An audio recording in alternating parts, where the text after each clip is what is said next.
다 함께 사도신경으로 신앙 고백하심으로 금요일 새벽을 하나님께 올려드리겠습니다. 전능하사 천지를 만드신 하나님 아버지를 내가 믿사오며 그 외아들 우리 주 예수 그리스도를 믿사오니 이는 성령으로 잉태하사 동정녀 마리아에게 나시고 본디오 빌라도에게 고난을 받으사 십자가에 못 박혀 죽으시고 장사한 지 사흘 만에 죽은 자 가운데서 다시 살아나시며 하늘에 오르사 전능하신 하나님 우편에 앉아 계시다가 저리로서 산자와 죽은 자를 심판하러 오시리라. 성령을 믿사오며 거룩한 공회와 성도가 서로 교통하는 것과 죄를 사하여 주시는 것과 몸이 다시 사는 것과 영원히 사는 것을 믿사옵나이다. 아멘. 찬송가 545장입니다. 찬송가 545장.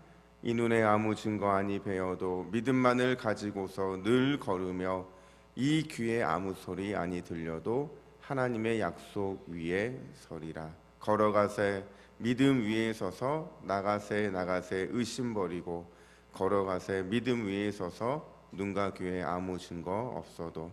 우리 545장 함께 올려드리겠습니다. 이 눈에 아무 증거 아니 배어도 믿음만을 가지고서 늘 걸으며 이 귀에 아무 소리 아니 들려도 하나님의 약속 위에 서리라. 걸어가세 믿음 위에 서서 나가세 의심 버리고 걸어가세 믿음 위에 서서 눈과 귀에 아무 증거 없어도 이 눈이 보기에는 어떠하든지 이미 얻은 증거대로 늘 믿으며 이 맘에 의심 없이 살아갈 때에 우리 소원 주 안에서 이루리. 걸어가세 믿음 위에 서서 나가세 의심 버리고 걸어가세 믿음 위에 서서 눈과 귀에 아무 증거 없어도 주님의 거룩함을 두고 맹세한 주 하나님 아버지는 참 미쁘다. 그 귀한 모든 약속 믿는 자에게 능치 못할 무슨 일이 있을까. 걸어가세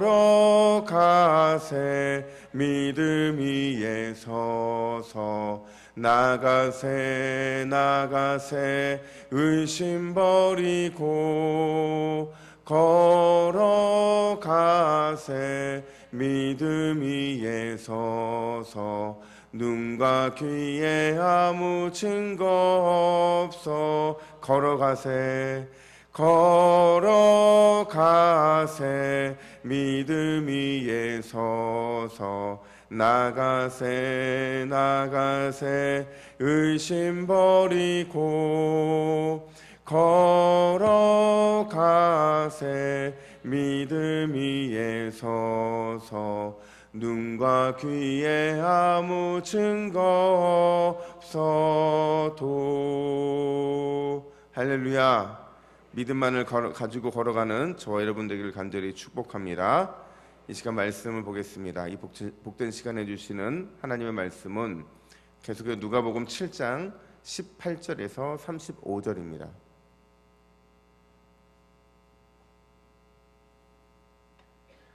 누가복음 7장 18절에서 35절 한 절씩 교독해 읽겠습니다.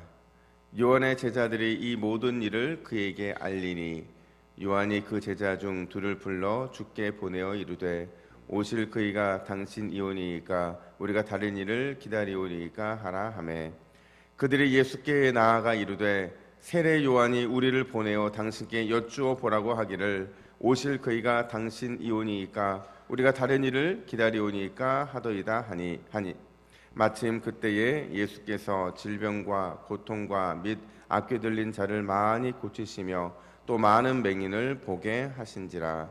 예수께서 대답하여 이르시되 너희가 가서 보고 들은 것을 요한에게 알리되 맹인이 보며 못 걷는 사람이 걸으며 나병 환자가 깨끗함을 받으며 귀먹은 사람이 들으며 죽은 자가 살아나며 가난한 자에게 복음이 전파된다 하라. 누구든지 나로 말미암아 실족하지 아니하는 자는 복이 있도다 하시니라. 요한이 보낸 자가 떠난 후에 예수께서 무리에게 요한에 대하여 말씀하시되 너희가 무엇을 보려고 광야에 나갔더냐? 바람에 흔들리는 갈대냐? 그러면 너희가 무엇을 보려고 나갔더냐? 부드러운 옷 입은 사람이냐? 보라, 화려한 옷을 입고 사치하게 지내는 자는 왕궁에 있느니라. 그러면 너희가 무엇을 보려고 나갔더냐? 선지자냐? 옳다, 내가 너희에게 이르노니 선지자보다도 훌륭한 자니라. 기록된 바 보라, 내가 내 사자를 내 앞에 보내노니 그가 내 앞에서 내 길을 준비하리라 한 것이 이 사람에 대한 말씀이라. 내가 너희에게 말하노니 여자가 낳은 자 중에 요한보다 큰 자가 없도다. 그러나 하나님의 나라에서는 극히 작은 자라도 그보다 크니라 하시니 모든 백성과 세리들은 이미 요한의 세례를 받은지라. 이 말씀을 듣고 하나님의 의롭다 하되 바리새인과 율법 교사들은 그의 세례를 받지 아니하므로 그들 자신을 위한 하나님의 뜻을 저버리니라. 또 이르시되 이 세대의 사람을 무엇으로 비유할까? 무엇과 같은가? 비유하건대 아이들이 장터에 앉아 서로 불러 이르되 우리가 너희를 향하여 피리를 불어도 너희가 춤추지 않고 우리가 곡하여도 너희가 울지 아니하였다 함과 같도다. 세례 요한이 와서 떡도 먹지 아니하며 포도주도 마시지 아니하며 너희 말이 귀신이 들렸다 하더니 인자는 와서 먹고 마시매 너희 말이 보라, 먹기를 탐하고 포도주를 즐기는 사람이요 세리와 죄인의 친구로다 하니 지혜는 자기의 모든 자녀로 인하여 옳다함을 얻느니라. 아멘. 위대한 설교자 찰스 스펄전 목사님께서 내가 지금 과연 잘 하고 있는가? 내가 과연 하나님과 친밀한 관계를 맺고 있는가?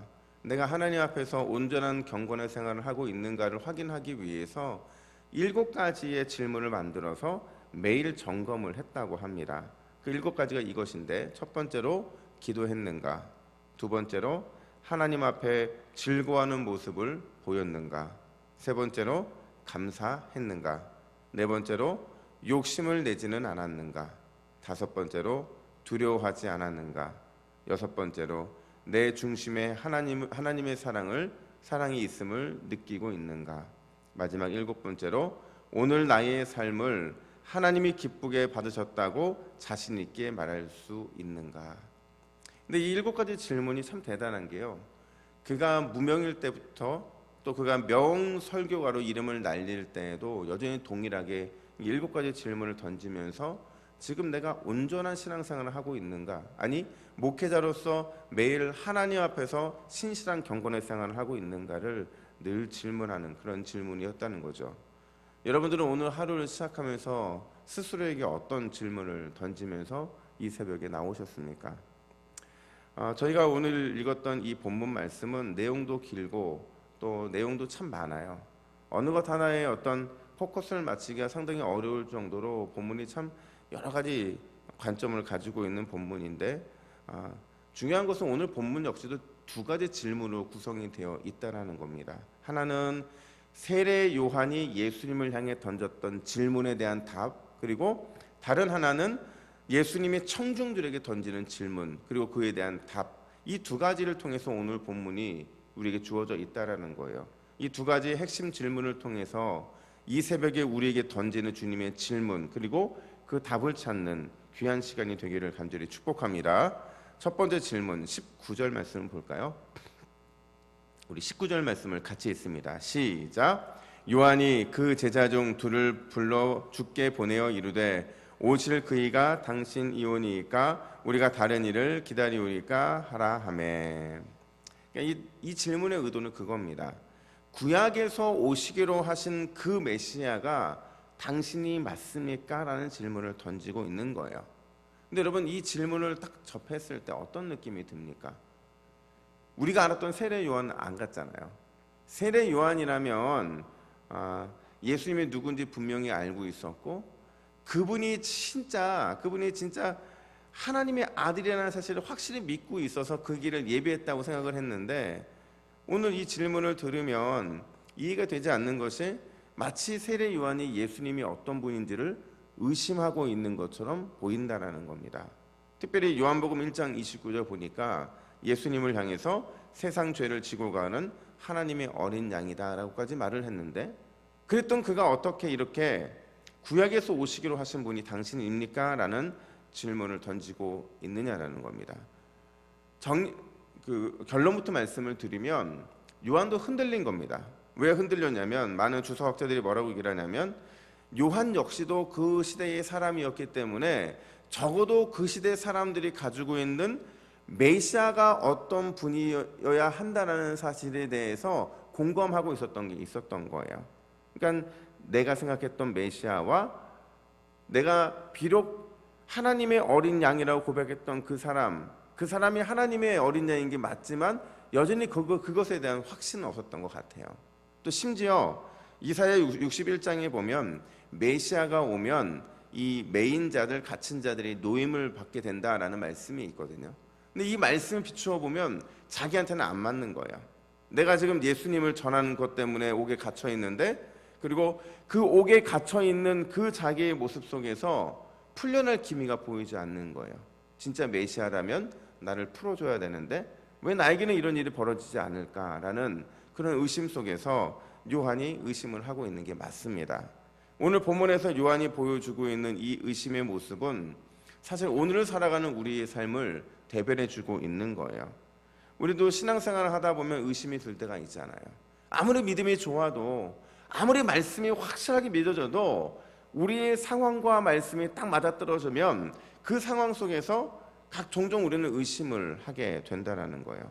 우리가 기도했던 결과와 다른 결과가 나왔을 때, 또 원치 않았던 어려움과 고난을 당했을 때, 심지어 진짜 하나님이 살아계신지에 대해서 우리는 현실을 살아가기 때문에 늘 주 앞에서 그런 회의가 들 때도 있다라는 겁니다. 그런 세례 요한에게, 또 우리에게 주님께서 이렇게 말씀하십니다. 23절입니다. 같이 읽습니다. 시작. 누구든지 나로 말미암아 실족하지 아니하는 자는 복이 있도다 하시니라. 아멘. 공동 번역은 뭐라고 번역을 하고 있냐면, 나에게 의심을 품지 않는 사람은 참으로 행복하다, 이렇게 말하고 있어요. 이게 무슨 말이냐면, 자기 생각이라는 장애에, 우리가 장애물에 갇혀서는 안 된다는 거예요. 내 생각은 이런데 주님도 이렇게 해야 된다라고 주님을 강요해서도 안 된다라는 거예요. 왜냐하면 여러분, 우리 주님은요, 우리가 생각하는 것보다 크신 분인 줄로 믿습니다. 우리의 계획보다 완전한 계획을 갖고 계신 줄로 믿습니다. 우리는 그 주님을 신뢰하고 그분을 믿고 따르기로 결단을 하면 그것을 통해서 우리는 행복을 누릴 수 있는 거예요. 내가 원하는 대로 되지 않았다고, 내가 계획한 대로 이루어지지 않는다고 하나님이, 우리가 믿었던 그 하나님이 아닌 것이 아니라 그게 우리 인생의 최선의 길, 베스트 웨이라는 거죠. 사랑하는 여러분, 오늘 이 새벽에 저와 여러분들이 가지고 있는, 우리가 생각하고 있는 예수님, 우리가 기대하고 있는 그 기도의 응답이 아니라 주님의 뜻을 구하시기를 간절히 축복합니다. 주님께 내 삶의 초점을 맞추면 우리의 진짜 행복이 삶에서 이루어지게 되기 때문에 그렇다는 겁니다. 오늘 이 새벽 먼저 기도하실 때, 하나님 오늘 무엇을 위해 기도해야 합니까? 하나님이 우리에게 주시는, 나에게 원하시는 오늘 이 새벽의 기도의 제목은 무엇입니까? 이것을 물어보실 때 주께서 여러분들의 기도 생활을 더 행복하고 기쁨으로 채워주실 줄로 믿습니다. 두 번째 질문입니다. 24절부터 26절을 눈으로 보시면 세 번의 반복되는 질문이 등장을 합니다. 무엇인지 보이십니까? 너희가 무엇을 보려고 나갔더냐라는 거예요. 여러분, 이게 무슨 뜻이냐면, 너희가 무엇을 구경하러 나갔느냐, 이렇게 공동번역을 말하고 있거든요. 그러니까 예수님이 지금 하시는 이 질문은요, 참 재미나는 질문이에요. 뜬금없는 질문이고 반복해서 이 질문을 던지는데 사람들이 이 질문의 의미를 잘 이해를 못합니다. 예수님께서 고민하시다가 한 가지 비유를 들어서 예를 말씀을 하시는데 32절을 보세요. 32절 보시면 비유하건대 아이들이 장터에 앉아 서로 불러 이르되 우리가 너희를 향하여 피리를 불어도 너희가 춤추지 않고 우리가 곡하여도 너희가 울지 아니하였다 함과 같도다. 지금 아이들을 예를 드는데요. 그 당시 놀이터가 어디 있었겠어요. 그러니까 아이들은 부모님 손에 이끌려서 장터에 옵니다. 누군가는 장터에서 물건을 파는 자의 자녀들일 것이고 또 어떤 아이들은 부모님을 따라서 장터에 장을 보기 위해 온 아이들일 겁니다. 근데 이 아이들이 함께 모여서 놀이를 하는데 피리를 불어요. 기쁜 일이라는 거죠. 결혼식을 상징하는 겁니다. 또 어떤 아이들은 곡을 합니다. 장례식 놀이를 따라하고 있는 거예요. 근데 이 놀이에서 여러분 만약에 이런 놀이를 하면서 함께 참여하고 있는 아이들이 아무런 반응을 나타내지 않는다면 이 놀이가 어떻게 될까요? 파토나는 겁니다. 그냥 이 놀이가 놀이로서의 이 형성이 되지 않는 거예요. 지금 예수님은 그 말씀을 하시는 거거든요. 복음에 대해서 아무런 반응과 관심을 보이지 않으면서 도대체 너희는 무엇을 보려고 나갔느냐? 세례 요한에게 무엇을 보기 위해 너희가 나갔느냐라는 것을 지금 묻고 있는 거예요. 누구에게? 그 무리들에게, 특별히 당시 바리새인들과 율법학자들, 서기관들에게 이런 질타를 하고 있는 것이죠. 그들의 모든 생각의 초점은 어떻게 해서든지 세례 요한과 예수님, 그 당시에 최고의 인기를 누리고 있었던 그 두 사람의 책 잡을 것만 찾고 있었다는 겁니다. 그러면서 동시에 복음에 대해서는 전혀 무관심하고 냉담한 삶을 살았다는 거죠. 왜 그랬을까요? 자기 잣대 때문에 그렇습니다. 자기의 기준 때문에, 자기의 판단의 그 기준 때문에 예수님이 주시는 그 복음에 대해서는 냉담하고 무관심했지만 자신들이 갖고 있는 이 잣대 때문에 자신들의 인기를 누리고 자신들의 종교적인 이득을 누리기 위해서는 철저하게 책 잡을 것만 찾았다는 거죠. 이 말을 예수님은 지혜 있는 척했다 이렇게 판단하신 것 같아요. 예수님께서는 그들에게 이렇게 질문하신 겁니다. 이 시대에 필요한 지혜가 무엇이냐? 그러면서 35절 이렇게 말씀하세요. 같이 읽어볼까요? 시작. 지혜는 자기의 모든 자녀로 인하여 옳다함을 얻느니라. 아멘. 한마디로 무슨 말이냐면 하나님의 지혜를 가진 사람만이 하나님의 지혜가 옳다는 것을 증명할 수 있다라는 겁니다. 여러분, 하나님의 지혜자, 그 하나님의 지혜자가 누구입니까?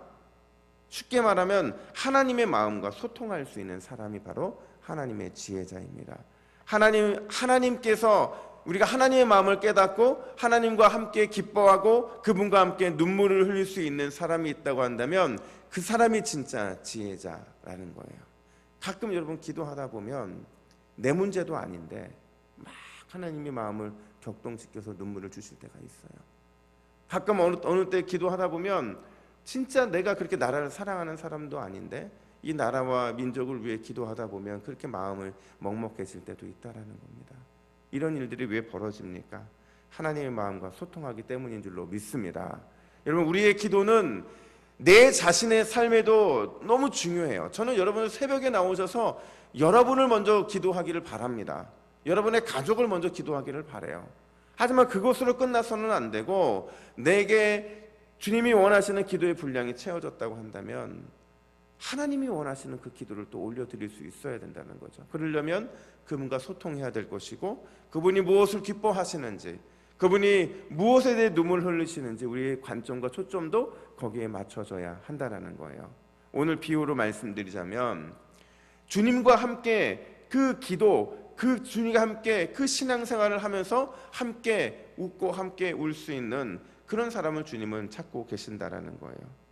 여러분, 19세기 중국에서 선교 활동을 했던 중국 선교의 아버지 허드슨 테일러가 마지막 주님의 부름을 받고 소천하게 될 때 그의 친구가 이런 글을 남겼다고 합니다.